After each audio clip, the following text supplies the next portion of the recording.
இப்போ என்ன சித்தப்பா, இப்போ என்ன வேணும் உங்களுக்கு? இப்போ வந்து கதிர் ஏன் அதெல்லாம் பண்ணுறான் அப்படின்னு தெரியணுமா? இல்லை கதிருக்கு வந்து எனக்கும் கதிருக்கும் வந்து சொத்து மேலே ஏதாவது ஆசை இருக்கான்னு தெரியணுமா? எதுக்கு இப்போ எப்படி பார்த்தாலும் எப்போ பார்த்தாலும் இப்படியே பேசிகிட்டு இருக்கீங்க அப்படின்னு ராஜி கத்திக்கிட்டு இருக்காரு. ராஜி நீ கிளம்பு, நீ வீட்டுக்கு போ அப்படின்னு இந்த பக்கம் முத்துவேல் பேசிகிட்டு இருக்காரு. சக்திவேல் முறைச்சிக்கிட்டே இருந்துட்டு, ஏன் இப்போ நீ ஆசை இல்லைங்கிறியா? உன் புருஷன் ஆசையில் என்னென்ன விஷயம் பண்ணுறான் தெரியுமா? பணத்தாசையில், சொத்தாசையில். அவன் மாமனார் இருக்கானே அந்த பரதேசி பாண்டியா, அவன் சொன்னதை வச்சு தானே அதெல்லாம் பண்ணுறீங்க. உனக்கு நீ அதில் உடந்தையா இல்லை உனக்கே தெரியாமல் நடக்குது அது அப்படின்னு வந்து அப்படி கேட்கும்பொழுது தான் வந்து பார்த்தீங்க அப்படின்னா வந்து கோபமாகி இப்போ ராஜி ஒரு சரியான சம்பவத்தை பண்ண போகிறாங்க. ஆனால் அதுக்கு முன்னாடி தான் இந்த ப்ரெடிக்ஷனில் வந்து பார்த்தீங்கன்னா செம்ம கடுப்பில் இருக்காரு சக்திவேலு.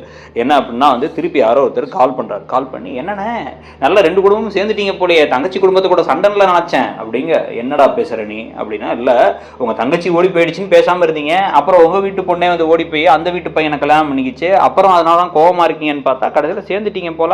இப்போ தான் பார்த்தேன் கடத்தூர் கிட்டக்க அந்த ஹாஸ்பிட்டல் வாசல்ல அண்ணன் வந்து ஏறிக்கிட்டு இருந்தாரு கார்ல அப்படின்னா. எந்த கார்ல, யாரு அப்படின்னா உங்க அண்ணன் தான், நம்ம அண்ணன் முத்துவேர் அண்ணன் அந்த ஒரு மாப்பிள்ள இருக்காருல அந்த கதிரவன், அவன் கூட ஏறிக்கிட்டு இருந்தாங்க அப்படின்னு சொன்ன உடனே வந்து ஷாக் ஆயிட்டு எப்படா நடந்துச்சு அப்படின்னா, இப்பதான் கடவாசல்ல ஏதோ வந்தாங்க, கையில பையெல்லாம் வச்சுருந்தாங்க, உள்ள ஏறிட்டு போனாங்க, அதுக்கப்புறம் எங்கே போனாங்கன்னு தெரியல அப்படின்னு சொன்ன உடனே தான் அவர் கடுப்பாகி வந்து இப்போ வந்து கோவமாக உட்காந்துருக்க மாறி வடிவு எல்லாம் அப்பத்தாலாம் வர ஆரம்பிச்சோன்னா வந்து தெரியும், எனக்கு எப்போவே தெரியும் அண்ணன் இன்னைக்கும் வந்து எதுவும் யார்ட்டையும் சொல்லாமல், அதுவும் நான் தூங்கி எந்திரிக்கிறதுக்கு முன்னாடியே கிளம்பி வெளில போனாருங்கும் போதே எனக்கு டவுட்டாக தான் இருந்துச்சு. இப்போ யாரோட போயிருக்காரு தெரியுமா? அவர் ஆசை மருமகன் கூட ஏற்கனவே திருச்சிக்கு போனார், இங்கே போனார். இதெல்லாம் தாண்டி முக்கியமான விஷயம் என்ன அப்படின்னா, அவர் கையில் ஒவ்வொரு தடவையும் போகும்பொழுதும் பல்காக ஒரு அமௌண்ட்டை பேங்க்லேருந்து எடுக்கிறாரு.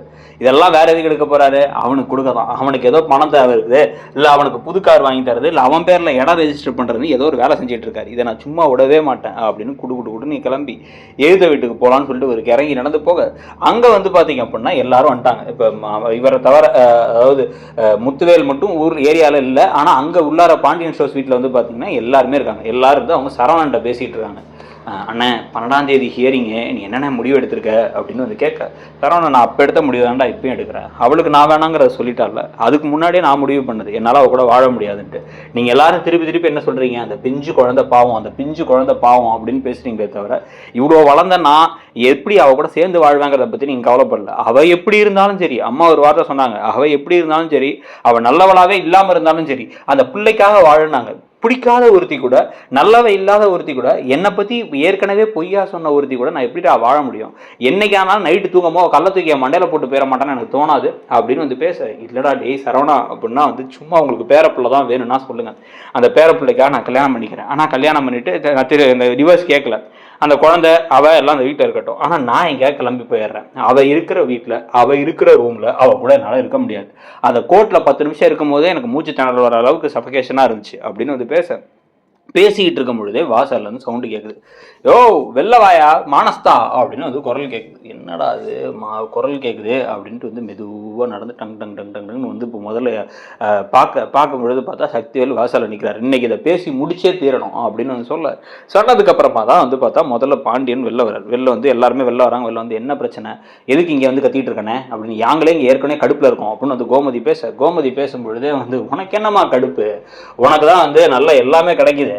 ஏற்கனவே வந்து அப்படியே நீ ஓடி போனதுக்கு அப்புறமா என்ன பண்ண, உன் பையனை விட்டு அந்த நம்ம வீட்டு பிள்ளைய கல்யாணத்தன்னைக்கு தூக்கிட்டு போக வச்ச, நல்லவளா இருந்தா வந்து விட்டுருக்க வேண்டியதான வீட்டில். இப்போ அதை வச்சு இப்போ என்ன பண்றீங்க, லட்சமா பணத்தை எப்படியாச்சும் பிடுங்கலான்னு பாக்குறீங்க அப்படிங்க. உடனே என்ன பேசுறான் வந்து என்ன பேசுறான் உங்க அண்ணன் அப்படின்னு வந்து பாண்டியன் கேட்க, தெரியாத மாதிரியே நடிக்காதடா டே பாண்டியா, உன்னை பத்தி எனக்கு எல்லாம் தெரியும், ஊருக்கெல்லாம் நீ வந்து நல்லவமா நடிச்சாலும் நீ எப்படிப்பட்டவன் என்ன ஆளுங்கிறதுலாம் எனக்கு தெரியும்.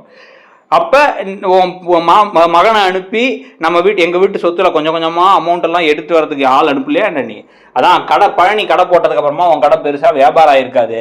இவனும் வந்து எதையோ வந்து காரெல்லாம் வச்சு டிராவல்ஸ் ஆரம்பிக்கிறேன்னு ஆரம்பித்தான், அதுவும் ஒன்றும் ஓடி இருக்காது. அதெல்லாத்தையும் வந்து சமாளிக்கிறதுக்கு பணத்துக்கு இங்கே வந்து நிற்கிறீங்க. அதை நேராக கேட்காம எங்கள் அண்ணன் கொஞ்சம் என்னோட இலங்கைய மனசில் இருக்காருங்கிறதுனால அவரை வச்சு எல்லாத்தையும் கேட்டு பிடிங்கிருக்கீங்க அப்படி தானே அப்படின்னு வந்து சொன்ன உடனே வந்து செம கடுப்பாயிட்டாரு பாண்டியன். என்ன பேசிகிட்டு இருக்கான் அந்த ஆள் அப்படிங்கும் போதே வந்து இந்த கதிர் அவன் வந்து 2-3 தடவை இதோட வந்து இவங்க கூட வந்து என் அண்ணன் கூட வெளில போயிருக்கான். வெளில போனது மட்டும் இல்லாமல் ஒவ்வொரு தடவையும் பணம் பல்காக போயிருக்கு.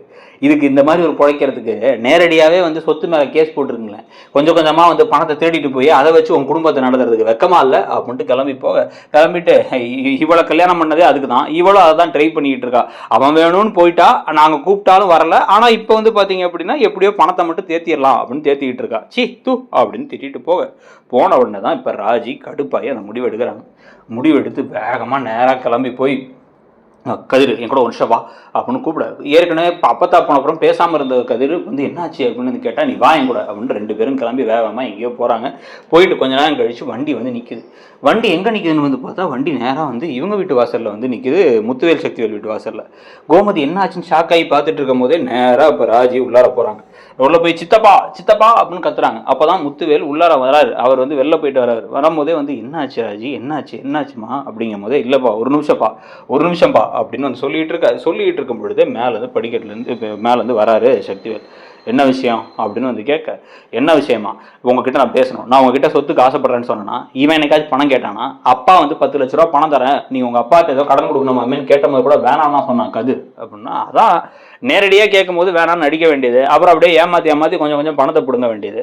அப்படிங்கும்போது டேய் சக்தி என்னடா பேசுகிற அப்படின்னு முத்துவேல் கேட்க, இந்த இல்லைண்ணே எனக்கு எல்லாம் தெரியும், நீங்கள் சும்மா நடிக்காதீங்க, எல்லா பேங்க் ஸ்டேட்மெண்ட்லையும் வந்து நீங்கள் பணம் எவ்வளோ எடுக்கிறீங்கன்னா எல்லாம் தெரியும், சக்தி இது அப்புறம் பேசிக்கலாம் விடு அப்படின்னா, எல்லாம் இவனு கொடுக்காதானே, பரதேசி பையனோட பரதேசியாக தானே இருப்பான் அப்படின்னு வந்து பேசும்பொழுதே வந்து கட்டுப்பாய் இப்போ வந்து பாருங்க வேணாம் அப்படின்னு கதிர் சொல்லிட்டு இருக்கும் போதே ராஜி ஒரு பத்திரத்தை எடுத்து நீட்டுறாங்க. பத்திரத்தை எடுத்து நீட்டோன்னே என்னது அப்படின்னா, அப்பா இதை பிடிங்க அப்படின்னு பத்திரத்தை கையில் கொடுக்க, இந்த பத்திரத்தில் என் அப்பா மூலமாக எனக்கு வர வேண்டிய சொத்து எதுவும் எனக்கு வேணாம் அப்படின்னு நான் எழுதியிருக்கேன். நான் கையெழுத்து போட்டது மட்டும் இல்லாமல் கதிரும் கையெழுத்து போட்டிருக்கான். நானே என் புருஷன் 2 பேரும் சேர்ந்து சொல்கிறோம் எனக்கு உங்கள் சொத்து வேணாம். இது வரைக்கும் கதிர் வந்து எதுக்கு உங்க கூட வந்தான் அப்படின்லாம் தெரில, அவன் ஏதோ சொல்கிறான். ஆனால் ஒரு விஷயம் நிச்சயம், எங்களுக்கு உங்கள் காசு உங்கள் சொத்து எதுவும் வேணாம், நாங்கள் உழைச்சி சம்பாதிச்சுப்போம். கதிர் அவங்க அப்பாக்கிட்டே வாங்க மாட்டான் பணத்தை, அவன் எப்படி வந்து உங்ககிட்ட பணத்தை வாங்குவான் அப்படின்னு வந்து பேசும்பொழுதே ஷாக் ஆனும்போது சக்திவேலில் பார்த்து வந்து போதுமா சித்தப்பா இப்போ சொல்லிட்டேன், எனக்கு சொத்து வேணாம், நான் கைப்பட எழுதி கொடுத்துட்டேன், பணமும் வேணாங்கிற நாங்கள் சொல்லிட்டோம். எதுக்கு அவங்க 2 பேரும் போகிறாங்கிறத கதிர் என்கிட்ட சொல்ல மாட்டோம், அவன் ஏதோ பொய்யா தான் சொல்லிக்கிட்டு இருக்கான்.